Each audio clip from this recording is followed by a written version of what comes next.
Laura Lojo Rodríguez é profesora titular no Departamento de Filoloxía Inglesa e Alemán da Universidade de Santiago de Compostela. Alí ensina literatura en lingua inglesa e estudos de xénero. Laura dirixe o grupo de referencia competitiva Discurso e Identidade, financiado pola Xunta de Galicia e o grupo de innovación docente Identidade e Estudos de Xénero na Cultura e Literatura Anglófona.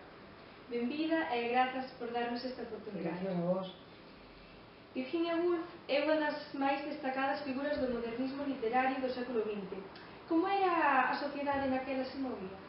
Bueno, pois a sociedade na que vivía Virginia Woolf era unha sociedade totalmente patriarcal. E por sociedade patriarcal temos que entender unha sociedade feita por homes, por leis feitas por homes e dirixida basicamente ás necesidades dos homes, non? Entón, como vos podes imaginar, era moi difícil para unha muller que non se adaptaba ao que serían as expectativas tradicionais. Isto é, bueno, cal serían esas expectativas? Ser muller, sendo muller sería ser nai, esposa, e basicamente pertecer ao ámbito do privado, non? Entón, sería moi difícil para unha muller que non cumplise esas expectativas, que quixera ter certa relevancia no ámbito público, que os ter alguna oportunidade, non? Toda a súa obra, toda a súa trayectoria, tanto literaria como feminista, ten que ver con esa idea, non? Coa idea da necesidade das mulleres de encontrar pois, un lugar no ámbito público, na visibilidade, non? Pensade que estamos en unha sociedade a principios do século XX na que non se permitía votar as mulleres. O dereito a voto vaise conseguir en 1918. É un dereito, un sufraxio parcial. Solamente as mulleres maiores de 30 anos podían votar. Despois o sufraxio universal será cara máis adiante, en 1930. Pero esta era unha realidade social importante. Era unha sociedade na que as mulleres non podían ter ningún tipo de propiedade material por se estaban casadas, porque esa propiedade directamente pasaba a ser propiedade do home. Era unha sociedade onde as mulleres, pois, basicamente, a única opción que tiñan era convertirse en nais e esposas. Non podían ir á universidade, por exemplo, non? Esta era unha situación que Virginia Woolf coñecía moi ben, vivir moi de cerca. Existía para as mulleres de certa clase social, como era ela, unha clase de certo privilexio, a posibilidade de ser educadas en casa, con tutores ou con profesores particulares, pero non de disfrutar dun coñecemento máis universal que proporcionaban as universidades. Ela nunca tuvo esa oportunidade polo feito de ser muller, non? Escribía nunha sociedade que pensaba que de algún xeito o feito de, comentaba antes na charla anterior, o feito de dedicarse á vida pública podía producir esterilidade, biolóxicamente falando, na muller, non? Non podería ter fillos, e se os tuvera, pois serían unha especie de seres enxendros monstruosos, porque ese tipo de actividade non era natural, non era propia dunha muller, non? Ese era o tipo de sociedade na que ela vivía nese momento. Con que impedimentos se topou para poder escribir? Pois todos estes que estou mencionando. Basicamente, unha das cousas que se esperaba dunha muller escritora a principios do século XX era non abordar determinados temas. Había cuestións das que non se falaba abertamente porque eran consideradas tabú. Por exemplo, calquer tipo de cuestión de clase, cualquier tipo de cuestión sexual eran, digamos, temas absolutamente tabús, non? Que ela tuvo que confrontar e tuvo que, de algún xeito, solucionar na súa escrita, non? Unha das cousas das que fala nun ensaio chamado Profesións para mulleres, fala de como ela, para ter que escribir, tuvo que matar o que ela chama o anxo do fogar. O anxo do fogar era un poema moi famoso dun escritor de finais do século XIX que se chamaba Coventry Patmore. En este poema, este escritor idealiza unha particular visión da muller, unha muller que é sumisa, unha muller que é prácticamente invisible, que é cómplice dos desexos do home, sexa o pai, sexa o esposo, e que a súa única función é acadar a felicidade daqueles que a rodean. Esa sería o ideal victoriano, non? De muller, que ela desde logo non estaba disposta a cumplir, non? E di nese ensaio, que despois tamén é unha idea que elabora profundamente no poema One Son, como para convertirse en muller escritora tivo que matar o Anxo do Fogar, tivo que matar ese ideal de muller, noutras palabras, as expectativas que como muller ela podería xenerar nunha determinada sociedade. Deste xeito, para ela, pudo convertirse en escritora, pero foi unha tarefa complicada, moi difícil neste momento. Cales foron os motivos polos que a súa obra cadou tanto éxito na súa época? Vale, esta é unha pregunta moi interesante, porque Virginia Woolf non foi unha escritora moi recoñecida na súa época, non foi unha escritora moi lida, nin moi popular por moitos motivos. O primeiro motivo que podería decir é a diferencia que existía nese momento, que continúa tamén hoxe en día, entre o que sería a literatura de masas, a literatura popular, e unha literatura máis elevada, unha literatura máis dirixida a unha élite. Ela escribiríase dentro desta última. Ela era unha muller escritora que non escribía de ninguna maneira esa cadra para, digamos, non era unha literatura de carácter popular, era de carácter máis, se queres, elevado, e de algún xeito tamén o tipo de literatura que ela facía, unha literatura moi experimental, innovadora, pois non era moi comprendida na época, non era unha literatura que sempre lle gustara, pero isto non solamente lle pasou a ela, sino tamén a outros autores do momento, como por exemplo Joyce, que foi un autor que morreu na miseria, no exilio, incomprendido, e hoxe é o grande xenio da literatura inglesa.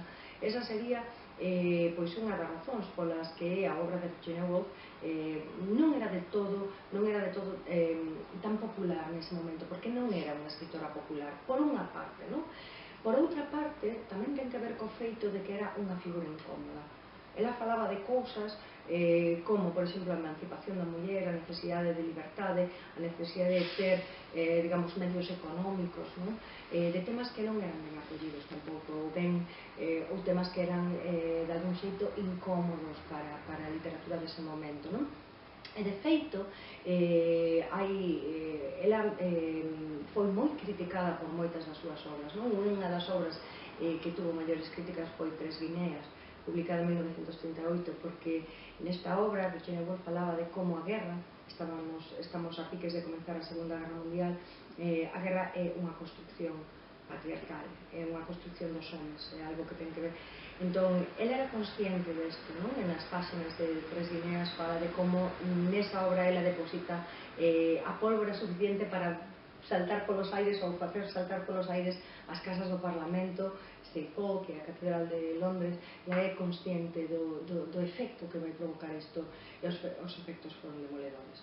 Foi terriblemente criticada, de feito, hai un autor, un profesor de Cambridge, F.R. Leaves, que publica un libro chamado A Grande Tradición, a Grande Tradición, The Great Tradition, no ano 48, onde explícitamente ataca a Virginia Woolf como unha muller, como é posible, pregúntase ele, como unha muller burguesa, poda saber algo da desigualdade. Cando ela era unha muller privilexiada, vivía nun entorno privilexiado, de algún xeito este libro foi fundamental para descartar, se queremos, ou deixar ou relegar a Virginia Woolf a un segundo plano no que sería a tradición literaria no seu propio país, e non será hasta moito despois, hasta ben entrada a segunda metade do século XX, cando a súa obra comeza a ser revaluada en términos literarios, por suposto, pero tamén en términos do feminismo, especialmente do feminismo americano, do feminismo norteamericano, de mulleres como Ellen Walter,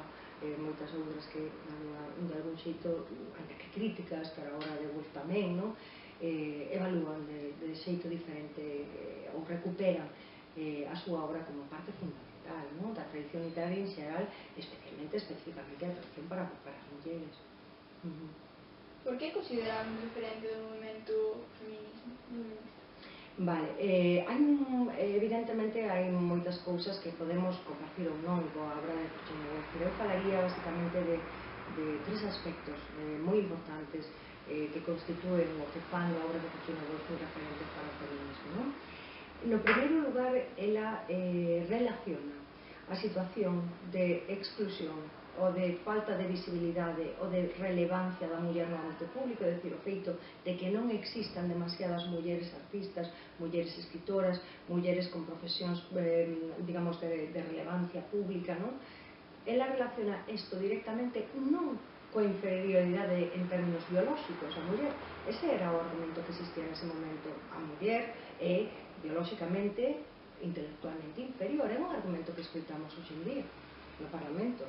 Acabamos de escoitar, non? Dese parlamentario polaco que di as mulleres son inferiores e, por tanto, merecen cobrar menos, non? Ese argumento é moi potente a principios do século XX, non? Ela desmonta dicindo, ese non é o motivo, non somos intelectualmente ou naturalmente inferiores aos homens, sino que o que sucede é que desde as condicións materiais nas que vive a muller fan imposible que teña certo grado de relevancia, de prestixio, se non teñen educación, se non teñen independencia, se económicamente non son quen de valerse por si mismas, como poden ser grandes artistas, producir obras literarias? É unha situación de franca desventaxa, de feito é casi un milagro, non? Que houbera mulleres que finalmente conseguiran superar todos esos obstáculos e ter certa visibilidade na vida pública, non? Eso foi todo un empeño, dun afán moi forte, non? De determinadas mulleres. Entón, isto sería un dos puntos fundamentais, é dicir, a desnaturalización da inferioridade da muller. É dicir, a muller non é inferior, ou o feito de que non existan moitas mulleres escritoras non é porque sexa biolóxicamente, intelectualmente inferior, senón polas condicións materiais nas que viven. Por iso fala da necesidade de ter un cuarto de seu. Un cuarto de seu é unha metáfora no libro porque fala da independencia da mente, non da independencia intelectual, pero tamén é algo moi literal. É dicir, a necesidade dun espazo propio no que a muller poda desenvolver ou desenrolar unha actividade intelectual. Para iso fan falta cartos tamén. É fundamental ter unha independencia económica para ter unha independencia intelectual. Esa é a primeira das cousas que eu valoraría ou poría de relevancia na obra de Woolf. A segunda, creo que ten que ver tamén co feito de que é indispensable, moi importante para as mulleres, recuperar unha tradición de mulleres escritoras. Era fala de como é necesario, se eres unha muller e queres escribir, identificarse con unha serie de modelos previos, non? Esta situación é problemática cando eses modelos previos son casi inexistentes, como era no caso da propia Woolf, ou eran moi escasos, non? Entón, é necesario no feminismo recuperar esas voces de mulleres silenciadas moitas veces ou perdidas. Non é que non existan, se cadra é que non se lle dá a visibilidade suficiente para ter, non interesa publicalas. Esta era como é posible que no século XVIII, no século XIX, moitas das novelas que se escribiran foran escritas por mulleres, lidas e consumidas por mulleres, e son prácticamente inexistentes as obras literarias que podemos mercar escritas por mulleres.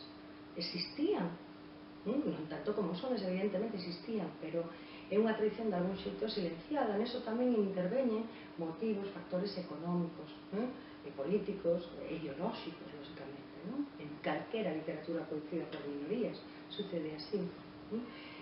A terceira cousa que eu salientaría da obra de Woolf é a necesidade de establecer unha comunidade de mulleres, unha comunidade de mulleres, de establecer espazos de comunicación para as mulleres, onde podamos interactuar libremente, onde podamos debater libremente, onde podamos establecer vínculos de cooperación entre nós. Isto é fundamental, é unha posición ética moi importante do feminismo do século XX, a necesidade de establecer vínculos de cooperación entre as mulleres, non de rivalidades, senón de mutua cooperación, o que non significa, obviamente, que non existan disensións ou puntos de desencontro, pero sí a facilitar estes espazos de cooperación entre mulleres é moi importante. É unha posición política, é unha posición ética da que ela fala en un cuarto de seu. Que valores podemos extraer da obra de Virginia Woolf que podamos aplicar na actualidade? Penso que a obra de Woolf ten moita... hai cousas, evidentemente, que Woolf non abordou na súa obra, cuestións que teñen que ver basicamente coa identidade sexual, as cuestións do corpo, foron cousas que ela, obviamente, no momento que estaba escribindo non se sentiu suficientemente digamos forte como para poder abordar estas cousas, non? Claramente penso que non existe existe tampouco dentro do feminismo unha única maneira de ser feminista.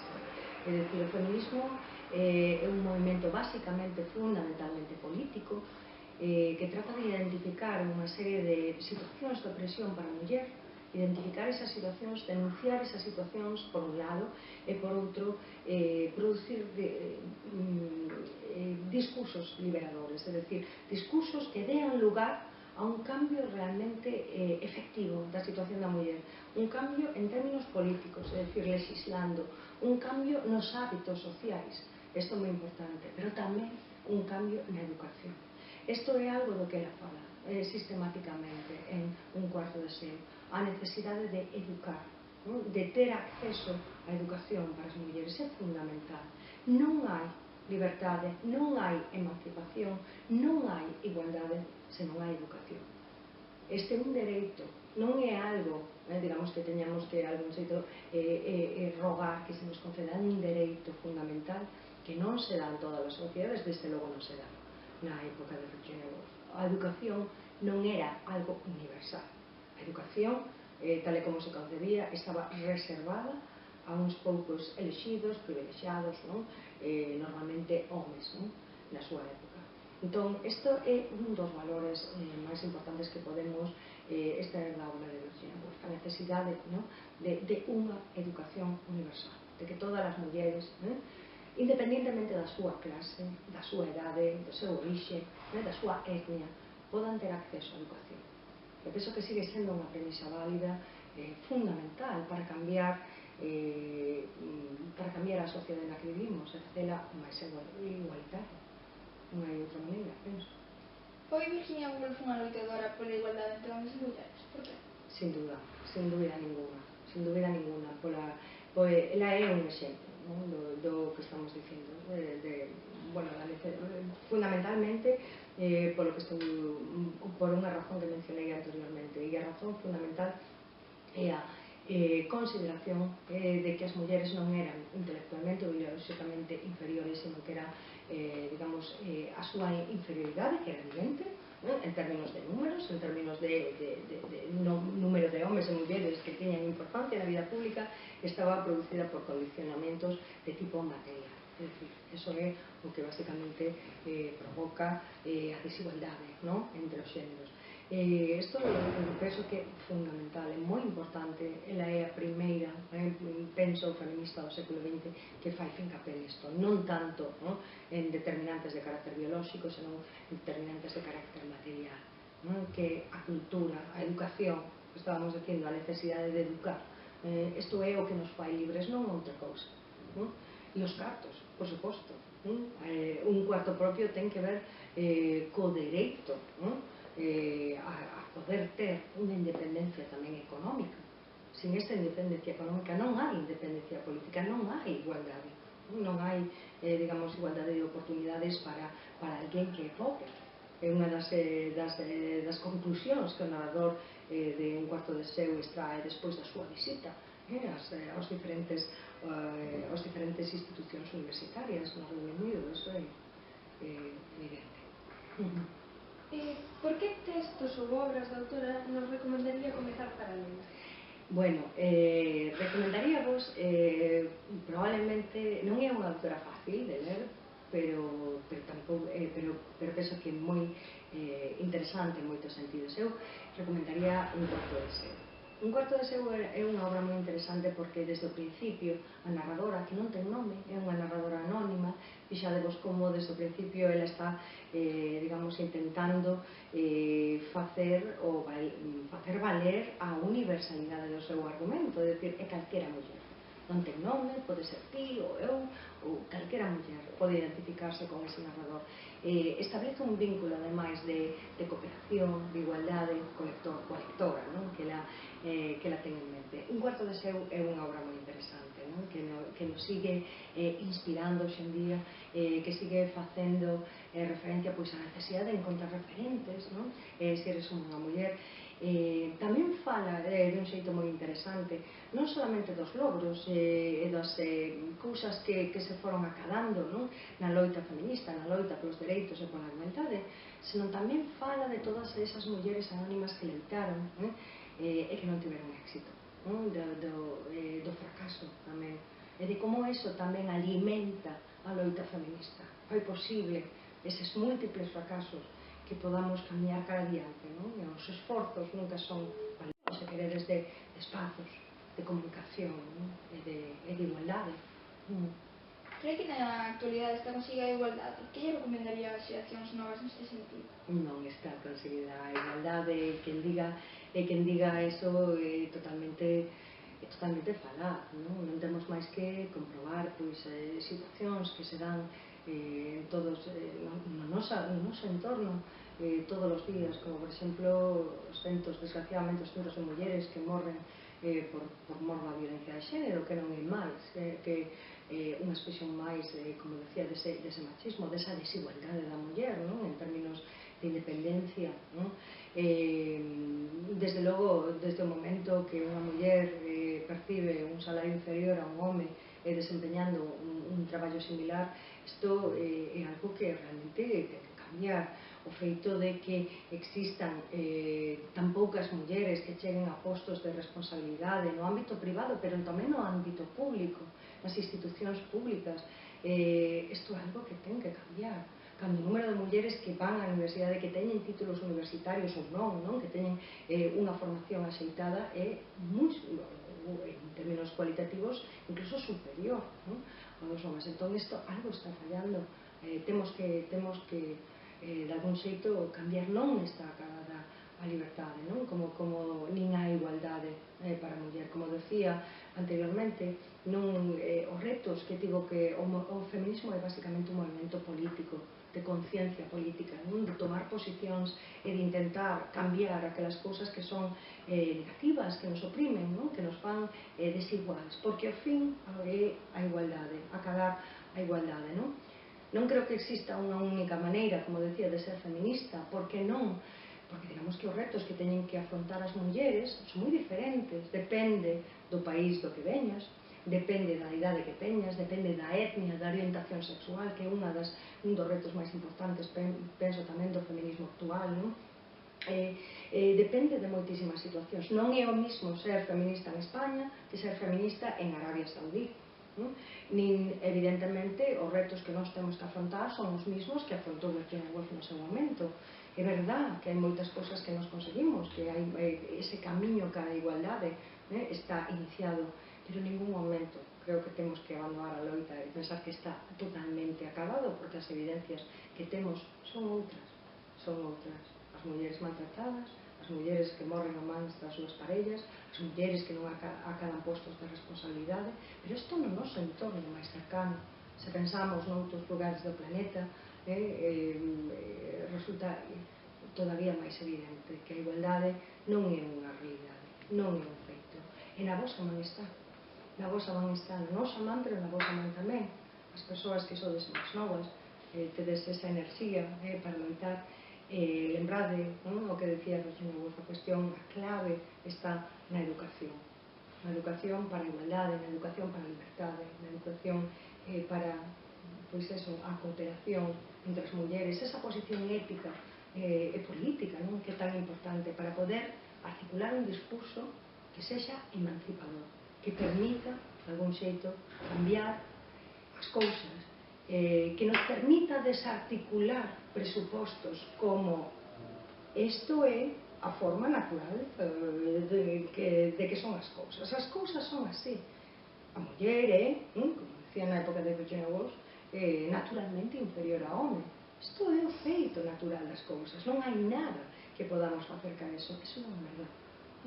A cuestión, como en todos, moitas veces é unha cuestión, como di Virginia Woolf, non natural, é cultural. É cultural. E desde ese momento, claro que podemos hacer moitas cousas para cambiar esa situación. Claro que podemos. Se é algo natural non podemos facer nada para cambiar. Se é algo cultural, sí que podemos facer moito. E aí está o poder, de algún xeito que nos temos, o poder da educación, o poder de cambiar as cousas, de articular ese discurso que nos permita identificar esas causas de opresión e, evidentemente, actuar políticamente, socialmente, a través, como vos decía, básicamente da educación. Esa sería a miña o meu consello, que non teño ningún para dar, porque non son quen para dalos, pero bueno, se tivera que decir algo, sería o máis importante. Moitísimas grazas por darnos a oportunidade de compartir con vostedes estes minutos. Moitísimas grazas a vos, moitísimas grazas.